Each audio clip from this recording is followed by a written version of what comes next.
Hello दोस्तों, यह बड़ी ही मज़ेदार कहानी है। प्रारंभ से अंत तक इस कहानी को ध्यानपूर्वक सुनेंगे और समझेंगे। प्राचीन काल में एक वीरपुर नाम का गांव था। उस गांव में एक गरीब किसान के 3 बेटे थे। बड़े बेटे का नाम सुरेश, दूसरे का नाम रमेश और तीसरे का नाम दिनेश था। सुरेश और रमेश बड़े थे, दोनों की शादियां हो गई थी, उनके बाल बच्चे भी थे। थोड़ी सी जमीन थी जिसमें सुरेश और रमेश जी तोड़ मेहनत करते थे। लेकिन दिनेश कोई भी काम नहीं करता था, कुश्ती लड़ता था, मलखम बांधता था, तलवार चलाता था, तीरंदाजी करता था, जिससे दोनों भाई बड़े क्षुब्ध रहा करते थे। एक बार दोनों भाइयों ने पिताजी से जाकर कहा, पिताजी, हम लोग चाहते हैं कि दिनेश को अलग कर दिया जाए। अगर दिनेश को अलग कर दिया जाएगा, कंधे पर जिम्मेवारी आएगी तो कुछ काम करेगा, अन्यथा यह काम नहीं करेगा। पिताजी ने जब यह बात सुनी तो दोनों बच्चों को धमकाया, देखो सुरेश, देखो रमेश, ठीक है कि दिनेश कोई काम नहीं करता है, लेकिन वो ताकतवर है, वो जांबाज है, वो तुम्हारे घर की सुरक्षा करेगा, घर की प्रतिष्ठा बढ़ेगी। सभी लोग सभी तरह के काम करते हैं। सभी लोग अगर एक ही काम करेंगे तो काम की मर्यादा और व्यक्ति की मर्यादा दोनों समाप्त हो जाती है। भूल से भी दिनेश को जुदा करने की बात नहीं कहना, नहीं तो पूरी प्रॉपर्टी दिनेश के नाम कर दूंगा। पिता के डर से सुरेश और रमेश उस दिन के बाद दिनेश को डांटना बंद कर दिए, लेकिन होने को कुछ और मंजूर था। वृद्ध पिता एक दिन चल बसे। पिता के अंतिम संस्कार करने के बाद अब दोनों बड़े भाइयों का भय पिता की ओर से समाप्त हो गया था। इससे दिनेश से साफ शब्दों में कहे, दिनेश, अब तुम्हें काम पर चलना होगा। अब तुम काम करोगे, अगर काम नहीं करोगे तो तुम्हें खाना नहीं मिलेगा। दिनेश ने उनकी कोई बात नहीं सुनी और वह काम पर नहीं गया। वह प्रतिदिन की भांति अपने नित्य कर्म में लगा रहा। इससे क्रोध होकर भाइयों ने भाभियों से खाना बंद करवा दिया। भाभियां भी दिनेश से जली कटी रहती थी। कई एक दिनों तक दिनेश को सुरेश और रमेश के जो छोटे छोटे बच्चे थे, जिन्हें दिनेश बड़े प्यार से पाला और खिलाया करता था, वह छुप छुप कर खाना देते थे। एक दिन दिनेश मुंह पर चादर ढककर सोच रहा था, यह दुनिया कैसी है। मैं काम नहीं करता हूं, लेकिन अपने परिवार से मैं कितना प्यार और स्नेह करता हूं। यह दुनिया कितनी स्वार्थी है। भाई और भाभी भी, अपने लोग भी पराये सा व्यवहार कर रहे हैं। इन बच्चों के छुप छुप कर दिए गए खाने को खाकर मैं कितने दिन तक इस घर में जिंदा रहूंगा। इससे अच्छा है कि मैं इस घर को छोड़ दूं। वह इन्हीं बातों को सोच ही रहा था कि तब तक बड़ा भाई सुरेश आता है, पूछता है, क्या आज भी दिनेश काम पर नहीं गया। भाभी ने कही, नहीं, वो तो मरने के लिए तैयार है, लेकिन काम करने के लिए तैयार नहीं है। कहा तो उसको घर से बाहर निकाल दिया जाए। रमेश ने कहा, घर से बाहर क्यों निकालें, बल्कि उसकी प्रॉपर्टी भी हम लोग हस्तगत कर लें।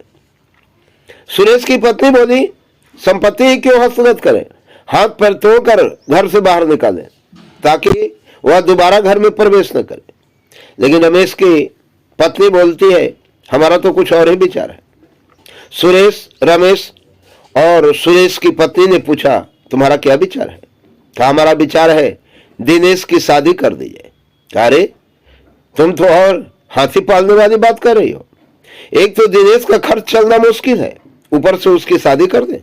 कहा, पहले ही तुम लोगों ने मुझ पर आरोप प्रत्यारोप शुरू कर दिया, पहले मेरी बात तो नहीं सुनी। शादी जो दिनेश की हम लोग करवाने जा रहे हैं, वह साधारण लड़की से शादी नहीं होगी। बल्कि दिनेश की शादी नगर के सबसे बड़े सेठ की बेटी से होगी।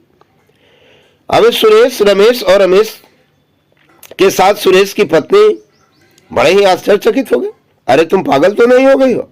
भला एक सेठ अपनी बच्ची की शादी इस नालायक से क्यों करेगा? कहा, अरे तुम लोग मेरी बात तो सुनो। वो सेठ की बच्ची जो है वह अपाहिज है। उस अपाहिज से संसार का कोई भी लड़का शादी करने के लिए तैयार नहीं है। अगर हम लोग दिनेश को बहला फुसला कर उसकी शादी उस अपाहिज से करवा देंगे तो सेठिया बहुत सा धन संपत्ति देगा और उस धन संपत्ति के मालिक हम लोग बन जाएंगे और तब दिनेश को हम लोग घर से बाहर निकालेंगे। दिनेश सारी बातें सुन रहा था, लेकिन वो लोग तो समझ रहे थे दिनेश सोया हुआ है, इससे वो लोग कहे लगा। इसके बाद कहे, क्या दिनेश मान जाएगा? रमेश की पत्नी कही, मनाना मेरा काम है। इसके बाद वह घर में गरम गरम स्वादिष्ट खाद्य पदार्थ खाने की वस्तुएं बनाती है, बाजार से पान का बीड़ा मंगवाती है और दिनेश को उठाकर कहती है, चलिए बबुआ, कब तक बिना भोजन के रहिएगा, भोजन कर लीजिए। भोजन करने के बाद जब पान का बीड़ा देती है, दिनेश हंसकर पूछता है, भाभी क्या कोई गड़ा हुआ खजाना मिल गया? आज खाना के बाद पान भी दिया जा रहा है। अरे बाबू, यह खजाना तो तुम्हारे लिए है, हम लोग को इससे क्या मतलब? दिनेश जानते हुए भी अनजान बनकर पूछता है, क्या बात है? कौन सा खजाना? किस खजाने की बात आप कर रहे हैं? कहा, नगर की के सबसे बड़ा सेठ की बेटी से जो आपकी शादी होने वाली है। दिनेश ने कहा, भाभी भैया, क्या आप लोगों को मालूम नहीं है? बचपन में मैंने प्रतिज्ञा किया है कि या तो मैं शादी ही नहीं करूंगा, कुंवारा रहूंगा, और अगर शादी करूंगा तो किसी राजा की बेटी राजकुमारी से शादी करूंगा। सुरेश, रमेश और रमेश की पत्नी चारों एक साथ गरज उठे, दिनेश तुम पागल हो गए हो? भला कोई राजा अपनी बेटी की शादी तुमसे कर सकता है? दिनेश ने बड़े सहज भाव से कहा, भैया और भाभी, जब एक सेठ अपनी बच्ची की शादी एक गरीब से कर सकता है तो एक राजा अपनी बच्ची की शादी भला एक गरीब से क्यों नहीं कर सकता है? और अगर एक सेठ अपनी बेटी की शादी कर सकता है तो एक राजा भी अपनी बेटी की शादी कर सकता है, और मैं जब भी शादी करूंगा तो मेरी प्रतिज्ञा है किसी राजकुमारी से ही करूंगा। इतना सुनना और दोनों भाई और भाभी दिनेश को मारने के लिए टूट पड़े। दिनेश ने कहा, देखिए मेरे पास तलवार है, अगर कोई दूसरा मारता तो अभी मैं उसको 2 टुकड़े कर देता, लेकिन अपनों से झगड़ा इस प्रकार नहीं होता।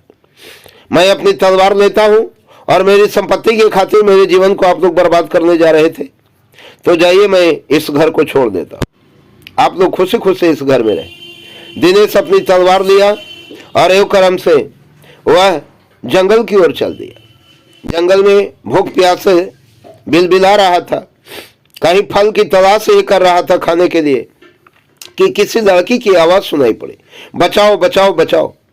वह जंगल में दौड़ता है, बहुत दूर जाने के बाद देखता है जंगल में एक घोड़े पर एक राजकुमारी सवार है और 4 डाकू उसे घोड़े से खींच रहे हैं। और जैसे ही दिनेश ने दृश्य देखा, उन डकैतों को ललकारा, तुझे शर्म नहीं लगती है? अरे एक लड़की पर तुम लोग 4 डाकू इस तरह से लगे हुए हो, भागते हो या नहीं भागते हो? डकैतों ने कहा, लगता है तुम्हारी मृत्यु निकट आ गई है। चारों एक साथ तलवार लेकर टूट पड़े। दिनेश तो बड़ा तलवार चलाने में मशहूर था, वो झपक मारते ही सभी की तलवारें अपने तलवार पर रोक लिया और देखते देखते एक का सर धड़ से अलग कर दिया। एक को मरते देखकर 3 भाग खड़े हुए। इसके बाद दिनेश से पूछा, आप देखने में किसी राजा की बेटी के सदृश लगते हैं, क्या मैं जान सकता हूं कि आप कौन है? उस लड़की ने कहा, मैं चंदन नगर की राजा की बेटी मोरशिखा हूं, मेरा नाम मोरशिखा है। मैं इस जंगल में अकेले नहीं आई थी, एक काले हिरन का पीछा करते हुए मैं आई थी। मेरी 16 अंगरक्षक सखियां भी मेरे साथ आई थी, लेकिन मेरा घोड़ा इतना तेजी से आगे निकल गया कि मेरी सखियां मेरे पीछे रह गई और इतने देर में मेरे पीछे डाकू लग गए थे। ऐन वक्त पर अगर तुम नहीं आते तो मेरे प्राण ये लोग ले लेते, इससे मैं तुम्हारा शुक्रगुजार हूं। दिनेश ने कहा नहीं, जान बचाना मानवीय धर्म है और मैंने मानवीय धर्म का पालन किया है, कोई बड़ी बात नहीं है, अब आप जा सकती हैं। मोरशिखा ने पूछा क्या मैं जान सकता हूं कि तुम कौन हो? दिनेश ने अपनी सारी आप बीती बताई। तब मोरशिखा कहे यह तो बड़े कलुषित तुम्हारे भाई और भाभी के विचार हैं, लेकिन मेरे साथ मेरे राज्य में चलो, मैं अपने पिताजी से तुम्हें उचित न्याय दिलवाऊंगा। दिनेश ने कहा नहीं राजकुमारी साहिबा, नहीं, जब ऊपर वाला न्याय नहीं देगा तो मनुष्य क्या न्याय दे सकता है? मुझे ऊपर वाले के न्याय पर विश्वास है, इससे मैं आपके पिताजी के पास नहीं जा सकता। मोरशिखा कहे तो फिर भी मेरे साथ चलो। कहा आप क्यों? कहा इससे कि तुमने मेरी जान बचाई है, इसके बदले में मेरे पिताजी को मालूम होगा तो ढेर सा धन संपत्ति तुझे उपहार स्वरूप देंगे। दिनेश ने कहा यह तो मानवता के विरुद्ध है। मानवीय धर्म है मानव का जान बचाना, सेवा करना, और उसके बदले में अगर कुछ लिया जाए तो फिर उपकार कैसा? संसार से उपकार समाप्त हो जाएगा, ऐसा मैं नहीं, हरगिज नहीं होने दूंगा। इतने देर में मोरशिखा की सखियां आ गई। मोरशिखा ने सारी आप बीती सखियों से बताई और सखियां मोरशिखा को लेकर चली गई। दोस्तों, कहानी लंबी हो रही है, इससे इस कहानी का शेष भाग हम अगले एपिसोड में आपको देंगे। इस एपिसोड को गौर से सुनेंगे और अगले एपिसोड के आप इंतजार करेंगे। हम इसके बाद अगला एपिसोड आपको पूरा करेंगे। जय हिंद, जय भारत।